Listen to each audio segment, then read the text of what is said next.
¿Sabías que una reacción química puede generar electricidad? ¿Cómo descubrí esto? El otro día hacía mis tareas con el ventilador encendido. Mientras pensaba qué experimento presentar para una feria científica, hacía ejercicios de reacciones redox. Cuando de repente el ventilador dejó de funcionar. Varios pensamientos e ideas empezaron a llegar a mi cabeza. Entonces me hice la siguiente pregunta. ¿Puede una reacción química, como las que estaba haciendo, generar electricidad? Me propuse a investigar sobre ello y descubrí que sí era posible. Estaba muy feliz por mi descubrimiento, sin embargo, otra pregunta apareció en mi cabeza. ¿Era la única persona que no sabía sobre esto? Entonces, le pregunté a todo tipo de personas si sabían sobre este hecho. Le pregunté a 5 jóvenes, de los cuales ninguno sabía sobre este hecho, que a 5 personas mayores, de las cuales solo 2 sabían sobre este hecho. No necesité más razones para saber que este era mi experimento, el cual te explicaré a continuación.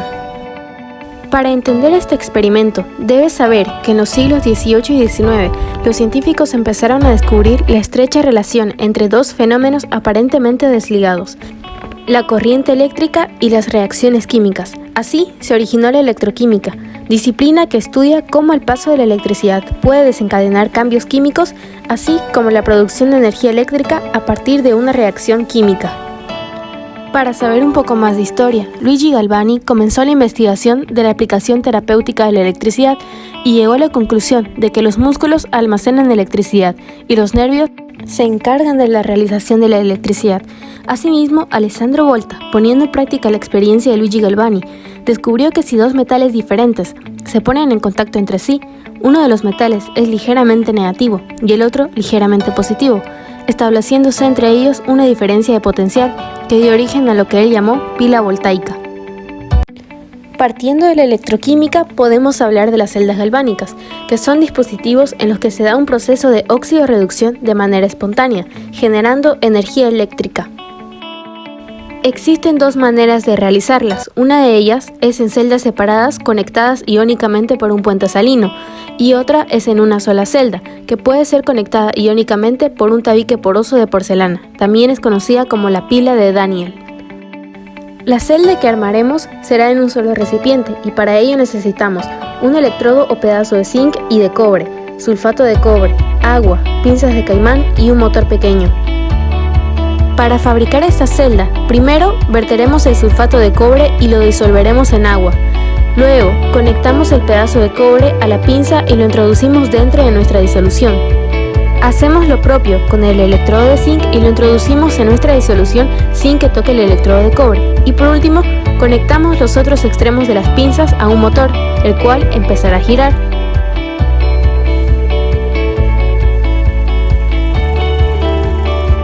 Lo que ocurrió fue que en el zinc, que actuó como electrodo anódico o ánodo, se dio la oxidación, es decir, cambió de número de oxidación 0 a número de oxidación más 2. Y por otro lado, el cobre, que actuó como electrodo catódico o cátodo, se dio la reducción. Quiere decir que cambió de número de oxidación más 2 a número de oxidación 0. Este proceso es propio de una reacción de tipo redox. Asimismo, es importante recalcar que esta reacción se dio en condiciones estándar como las que se muestran en pantalla.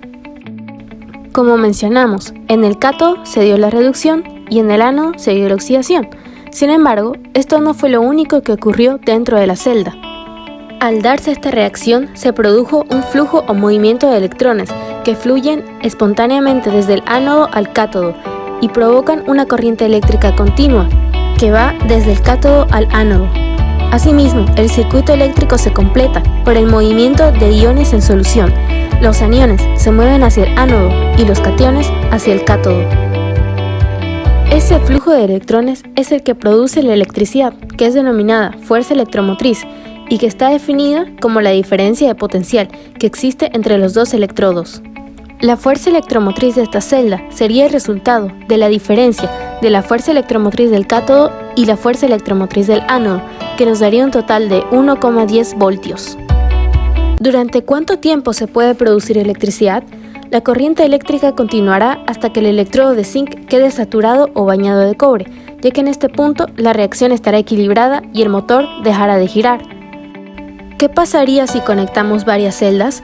La respuesta dependerá del circuito que realicemos. Si conectamos polos positivos con polos negativos, estaremos realizando un circuito en serie y el voltaje será la suma del voltaje de cada componente. Por otro lado, si conectamos polos positivos con polos positivos y polos negativos con polos negativos, estaremos realizando un circuito en paralelo y el voltaje en cada uno de los componentes será el mismo. Hablando de la aplicación de las celdas, una celda electroquímica es un dispositivo capaz de obtener energía eléctrica a partir de reacciones químicas. Un ejemplo común de celda electroquímica es la pila, por ejemplo, la estándar de 1,5 voltios o la recargable de 1,2. Otro ejemplo es una batería de plomo y ácido, que contienen un número de celdas galvánicas. Los dos electrodos son efectivamente plomo y óxido de plomo. Al final presenté este proyecto para la feria científica de mi colegio y pude explicárselo a mis compañeros y a mis profesores. ¿Y tú, qué esperas para intentarlo? Anímate a probar este experimento.